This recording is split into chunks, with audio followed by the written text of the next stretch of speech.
نحمده ونصلي على رسوله امام الاولین والآخرین وعلى آلہ الطیبین الطاہرین واصحابہ الراشدین المہدیین. اعوذ باللہ من الشیطان الرجیم. بسم اللہ الرحمن الرحیم. یا ایہا الذین آمنوا لا تقولوا راعنا وقولوا انظرنا واسمعوا وللکافرین عذاب علیم. صدق اللہ مولانا العظیم.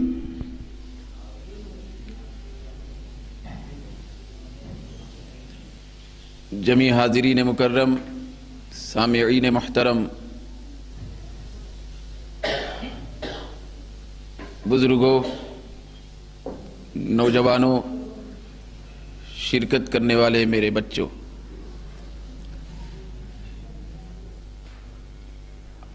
آج کا دن ہمارے لیے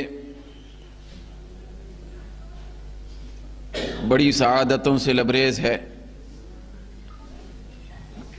کہ اللہ تبارک و تعالیٰ نے مجھے اور آپ کو اپنے محبوب مکرم تاجدار مدینہ صلی اللہ تعالی علیہ وسلم کی میلاد پاک کی خوشی منانے اور اس پر فرحتوں کا اظہار کرنے کی توفیق عطا فرمایا ہے.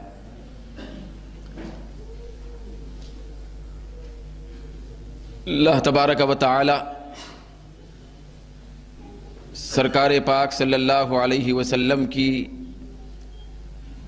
خصوصی دائمی محبت کے پورے تقاضوں کو پورا کرنے کی ہم سب کو توفیق عطا فرمائے. حاضرین محترم، قبل اس کے کہ میں تلاوت کردہ آیت مبارکہ کے تحت کچھ گفتگو شروع کروں،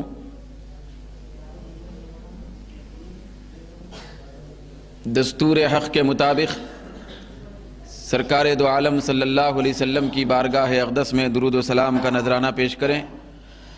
اللہم صلی علی سیدنا محمد وعلی آل سیدنا محمد مبارک وسلم. صلاۃ و سلام علیک یا سیدنا یا حبیبنا یا رسول اللہ.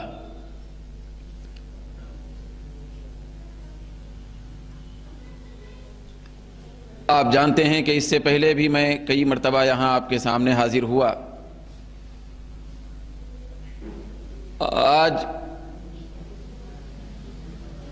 سرکار کونین صلی اللہ علیہ وسلم کی نسبت اور حضور کی عظمت کے اعتبار سے جو گفتگو آپ سے کرنے جا رہا ہوں، اس کے سلسلے میں سورہ بقرہ کی ایک آیت مبارکہ مجھے پڑھنے کا شرف حاصل ہوا ہے. آیت مبارکہ کا ترجمہ اور مفہوم یہ ہے کہ اے ایمان والو، تم میری محبوب کی بارگاہ میں آ کر راعنا مت کہو، بلکہ یہ کہو کہ اے ہمارے محبوب، ہمارے رسول، ہماری طرف نظر کرم فرمائیے اور ہمیشہ غور سے سنتے رہو. میرے محبوب کی باتوں کو توجہ سے سماعت کرتے رہو. یاد رکھو، کافروں کے لیے بڑا دردناک عذاب ہے. یہ جو آیت مبارکہ ہے، اس کے ایک ایک لفظ پر ہمیں سنجیدگی سے غور کرنے کی ضرورت ہے. سب سے پہلے یہ بات یاد رکھیں کہ اللہ تبارک و تعالی قرآن مجید میں ہم سرکار صلی اللہ علیہ وسلم کی امتیوں کو کل 88 مقامات پر یا ایھا الذین آمنو کے الفاظ سے خطاب فرمایا ہے، جس کا مطلب ہے اے ایمان والو. یہ اے ایمان والو کہہ کر اللہ تبارک و تعالی ہم جیسوں کو اپنا خطاب عطا فرمایا ہے کہ اے ایمان والو. مگر یہ بات ذہن میں اتاریں کہ یہ اے ایمان والو کہہ کر خود خدا پکارنا یہ اتنا بڑا اونچا مرتبہ اور فخر کی چیز ہے کہ پہلے زمانے میں بھی نبیوں کی امتیں ہوتی تھیں، ہر نبی اپنی امت میں تشریف لاتے تھے، تو پہلے کی امتوں اور ملتوں کو جب اللہ رب العزت پکارنا چاہتا اور خطاب فرمانا چاہتا تو پروردگار عالم یا ایھا الذین آمنو کہہ کر نہیں پکارتا تھا۔ کسی نبی کی کسی امت کو یہ نہیں فرمایا کہ اے ایمان والو۔ یہ اس امت محمدیہ کا اعزاز اور اکرام ہے۔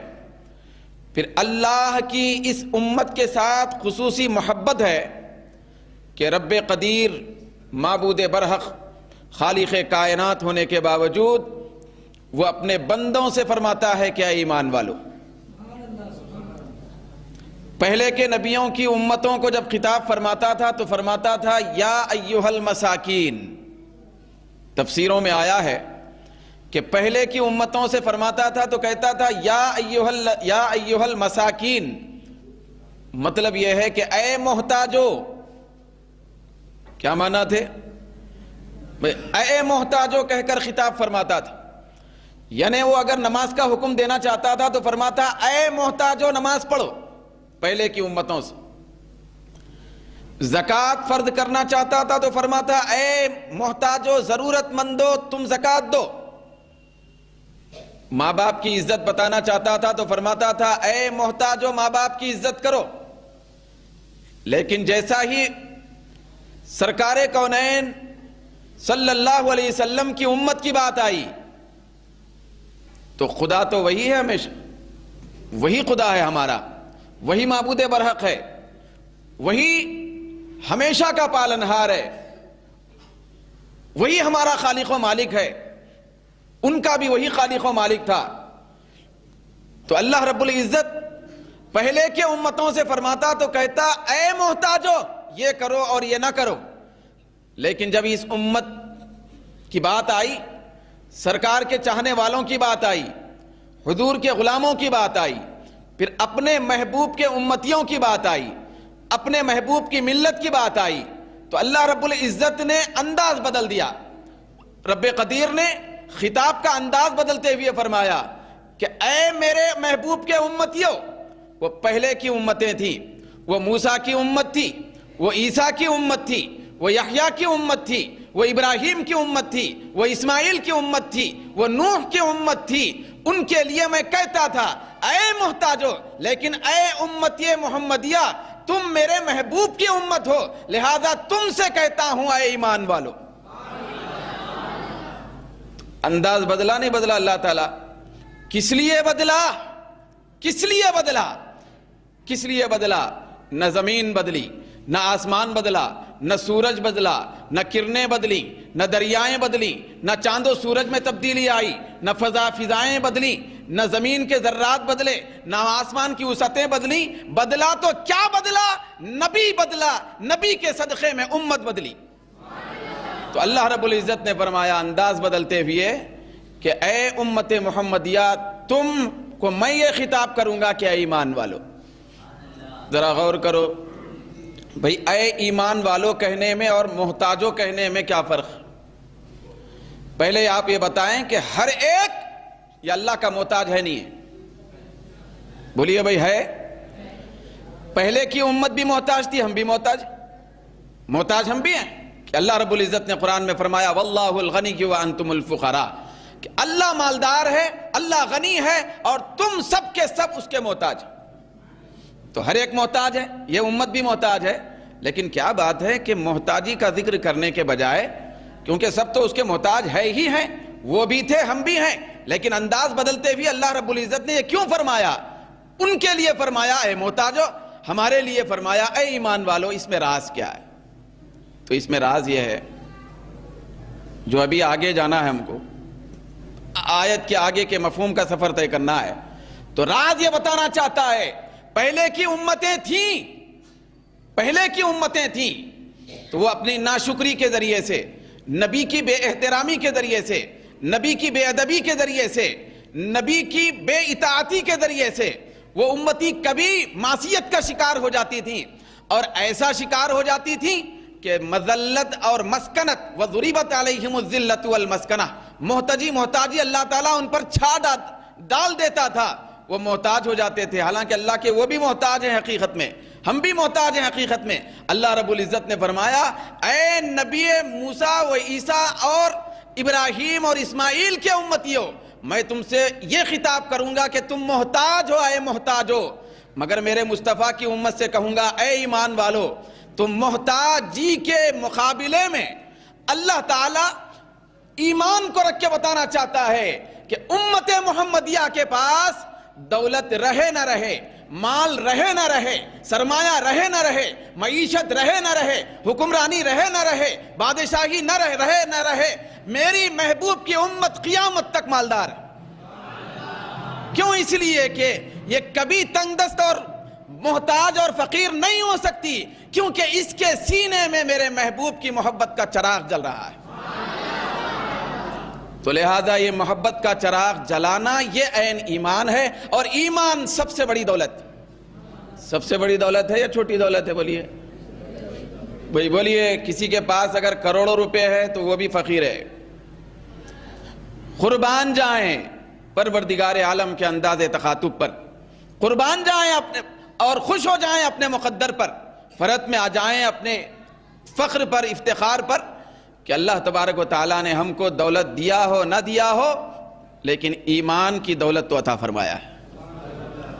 تو اسی لیے اللہ فرماتا ہے کہ وہ محتاج تھے اور تم دولت مند ہو۔ پھر دولت مند ایسے چھن جانے والی دولت نہیں، قبر کے گڑے کے اوپر رہ جانے والی دولت نہیں، آنکھیں بند ہونے سے پہلے ختم ہونے والی دولت نہیں، بلکہ تم کو میں نے ایمان کی دولت دی ہے، اور وہ ایمان کی دولت مصطفیٰ کے ادب اور محبت کی صورت میں عطا کی۔ تو چنانچہ اللہ نے فرمایا یا ایھا الذین آمنوا، اے ایمان والو۔ پھر آپ توجہ سے سنیں، غور سے یاد رکھیں اس کو۔ قرآن مجید میں کتنے مقامات پر یا ایھا الذین آمنوا آیا؟ میں ابھی بولا نا کہ 88 مقامات پر آیا، 80 پہ 8۔ اللہ تعالیٰ ہم سے فرمایا کہ اے ایمان والو، لیکن ایک عجیب بات ہے کہ 88 مقامات پر اللہ رب العزت نے ہم سے خطاب فرمایا امت محمدیہ سے کہ اے ایمان والو، لیکن پورے قرآن میں سب سے پہلا خطاب یہی ہے جو میں نے ابھی آپ کے سامنے آیت پڑھی۔ یہ پہلی مرتبہ فرمایا پہلے پارے میں، پہلے پارے کے نصف کے بعد پروردگار عالم نے پہلے فرمایا، پہلی مرتبہ قرآن میں 88 مرتبہ میں سے پہلا مقام ہے کہ اللہ نے فرمایا یا ایھا الذین آمنوا، اے ایمان والو۔ چلو ٹھیک ہے، جیسا عام مقامات پہ فرمایا ویسے ہی فرمایا ہوگا کہ اے ایمان والو، نہیں، یہاں پہلی مرتبہ اے ایمان والو کہہ کر فرماتا ہے خطاب، تو اس کے ضمن میں فرماتا کیا ہے، کیا تعلیم دینا چاہتا ہے؟ غور کرنے کا مقام ہے کہ اللہ نے فرمایا اے ایمان والو، پہلی مرتبہ فرمایا ایمان والو، تو ہمارے ذہن میں آئے گا کہ شاید آگے نماز کی بات ہوگی، شاید ہمارے آگے صدقے اور خیرات اور زکوٰۃ کی بات ہوگی، شاید اللہ تبارک و تعالیٰ حج کی بات کرنا چاہتا ہے، شاید اللہ تبارک و تعالیٰ روزے کا ذکر کرنے والا ہے، شاید اللہ تبارک و تعالیٰ حقوق العباد کا تذکرہ کرنے جا رہا ہے، شاید اللہ تبارک و تعالیٰ کوئی اور عبادت تلاوت وغیرہ کا ذکر کرنا چاہتا ہے۔ نہیں، پہلی مرتبہ جب اے ایمان والو کہہ کے خطاب فرما رہا ہے تو پہلی ہی مرتبہ اس خطاب کے بعد ادب رسول سکھا رہا ہے۔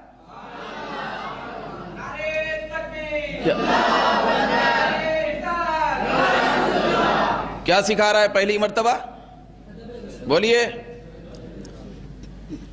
آگے بھی یا ایھا الذین آمنوا آیا، اسی سورہ بقرہ میں آیا کہ یا ایھا الذین آمنوا کتب علیکم الصیام، کہ اے ایمان والو تم پہ روزے فرض کر دیے گئے۔